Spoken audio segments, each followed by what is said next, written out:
صہیب رومی رضی اللہ تعالیٰ عنہ اپنے سارے بزنس کا سیٹ اپ کرتے ہیں، سارے مال کو اکٹھا کرتے ہیں اور تیاری کرتے ہیں مدینہ جانے کی۔ سامان پیک کر لیا، اونٹ تیار ہو گیا، صہیب رومی مکہ سے نکلنے لگے۔ مکہ کے کافروں نے اونٹ کی نکیل پکڑی، کہاں جا رہے ہو؟ کہا میں مدینہ جا رہا ہوں، یثرب جا رہا ہوں، اپنے نبی کے پاس جا رہا ہوں۔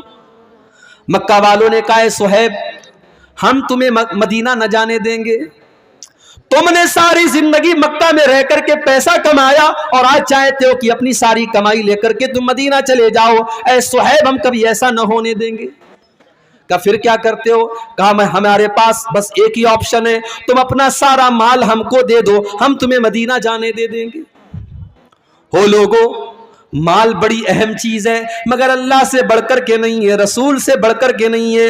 صہیب رومی رضی اللہ تعالیٰ عنہ نے ایک سیکنڈ بھی نہیں لیا فیصلہ کرنے میں، کہا اے مکہ والو اگر یہ بات ہے لے لو میرا یہ سارا مال، ساری زندگی کی گاڑی کمائی ان کے حوالے کر دیا اور خالی ہاتھ حضرت صہیب رومی مدینہ چلے آئے۔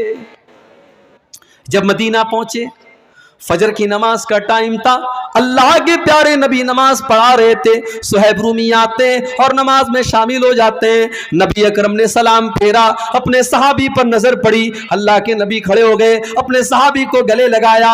اللہ کی طرف سے اللہ کے نبی کو بتا دیا گیا تھا سارا معاملہ۔ نبی نے پہلا لفظ جو کہا آپ نے فرمایا اے صہیب ربحت البیع ربحت البیع، اے صہیب تو نے بڑے فائدے کا سودا کیا ہے، تو نے کوئی گھاٹے کا سودا نہ کیا، تو نے ساری زندگی کی کمائی کو ٹھوکر مار کر کے اللہ کے دین کے لیے تو نے قربان کر دیا، اے صہیب تو نے بڑے فائدے کا سودا کیا ہے۔ آج تو کروڑوں کمانے والا، لاکھوں کمانے والا مسجد کے اندر جب چندہ دینے کی بات آتی ہے تو 5 کا سکہ تلاش کرتا ہے، 10 کی نوٹ تلاش کرتا ہے، بیوی کے لیے شاپنگ کرنے کے لیے 2000 کی نوٹ نکالتا ہے، بچوں کے شوق کے لیے 500 کی نوٹ نکالتا ہے، اور بیچاری مسجد اور مدرسہ ایک ایسی چیز ہے وہاں 10 کی نوٹ آپ کو زیادہ ملے گی۔ یہ ہمارے دل کا حال ہے میرے بھائی۔ لا تلہکم اموالکم ولا اولادکم عن ذکر اللہ، اے ایمان والو اپنے مال کے چکر میں تم اللہ کو بھول نہ جانا، اپنی اولاد کے چکر میں تم اللہ کو بھول نہ جانا، اگر ایسا کرو گے فاولئک ھم الخاسرون، تو تم سے زیادہ گھاٹے میں کوئی نہ ہوگا۔ ایک آیت کا مطلب میں نے سمجھا دیا، اب دوسری آیت کا مطلب سمجھ کر کے بات ختم کریں گے ہم۔ وَأَنفِقُوا مِمَّا رَزَقْنَاكُم مِّن قَبْلِ أَن يَأْتِيَ أَحَدَكُمُ الْمَوْتُ، اور اے ایمان والو جو روزی ہم نے تم کو دی ہے اس میں سے خرچ کرو، صدقہ کرو، زکوٰۃ دو، غریبوں کو دو، یتیموں کو دو، مدرسوں میں دو، مسجدوں میں دو، اللہ کی راہ میں خرچ کرو۔ کب خرچ کرو؟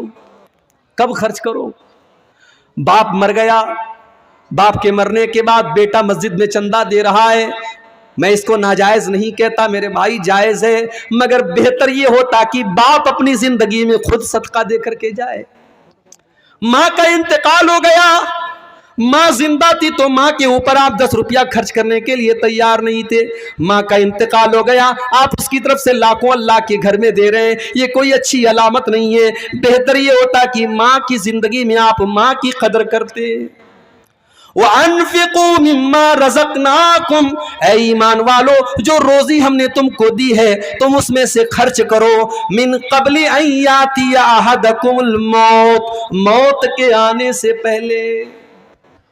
اب یہ موت کب آئے گی کوئی نہیں جانتا، کوئی نہیں جانتا کہ موت کب آئے گی۔ میرے نوجوان ساتھیوں، آج آپ رات بھر موبائل کے اوپر گندے کام کر رہے ہیں، کیا سوچ کر کے کر رہے ہیں؟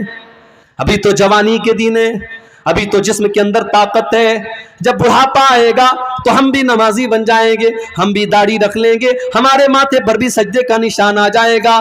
میرے نوجوان ساتھیوں، کیا آپ اس بات کی گارنٹی دے سکتے ہیں کہ آپ بڑھاپے تک زندہ ہی رہیں گے؟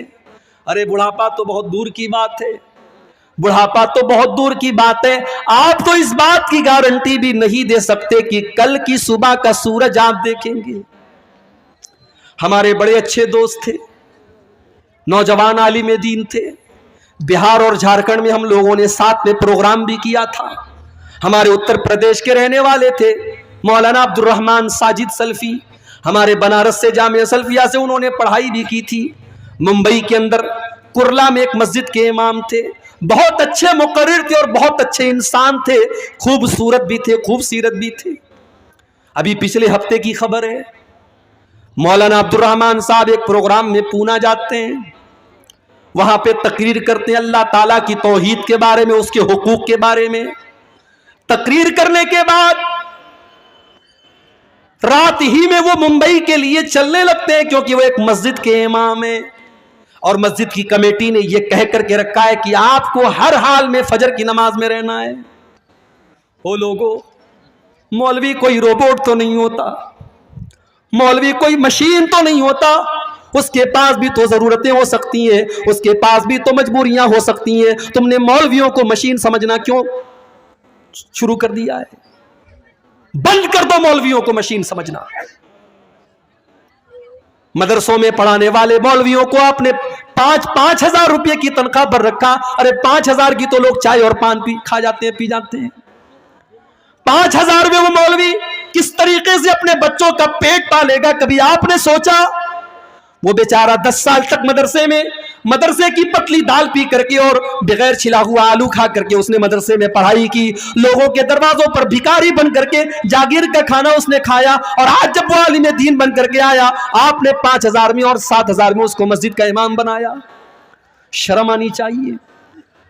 मस्जिद के इमाम से ज्यादा तो मोहल्ले में झाड़ू लगाने वाले की और सफाई करने वाले की तनख्वाह है। शर्म आनी चाहिए। और उसके बाद इतनी पाबंदी है कि साहब पूरा मोहल्ला मस्जिद में नजर ना आए। अगर इमाम बेचारा किसी दिन फजर में नहीं आया, मौलवी साहब आप फजर में नजर नहीं आए, पूरा एक एक नमाजी जब तक पूछ न ले और तहकीकात न कर ले तब तक मौलवी को नहीं छोड़ेगा। उसके पास भी तो जरूरतें हो सकती हैं मेरे भाई। और एक बहुत बड़ा फितना यह भी है, आपने इमाम साहब के लिए कमरा बनवाया, बड़ा एहसान किया। बड़े एहसान के साथ लोग कहते हैं हमारे यहां इमाम साहब के लिए कमरे का भी इंतजाम है। कैसा कमरा है? छोटी सी कोठरी है।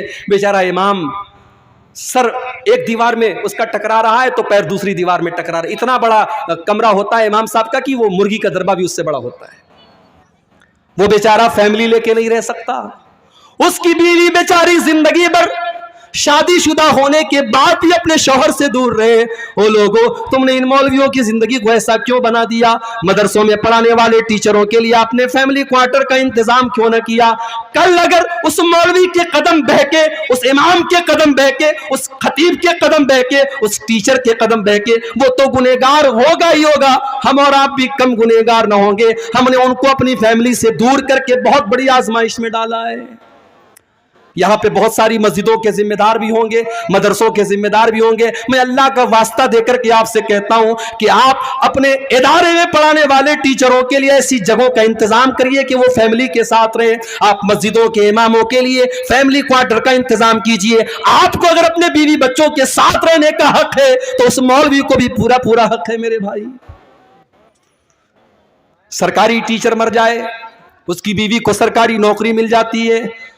सरकारी टीचर मर जाए, 60 साल की सर्विस पूरा करने के बाद मर जाए तो उसके परिवार को पेंशन मिलती है। सारी जिंदगी मिंबर पर चढ़ करके अल्लाह रसूल का दर्स देने वाला मौलवी मर जाए, उसके कफन का भी कोई इंतजाम करने वाला नहीं, उसके बच्चों की पढ़ाई की कोई खबरगिरी करने वाला नहीं। क्या यह दर्द की बात नहीं है? क्या ये सोचने की बात नहीं है?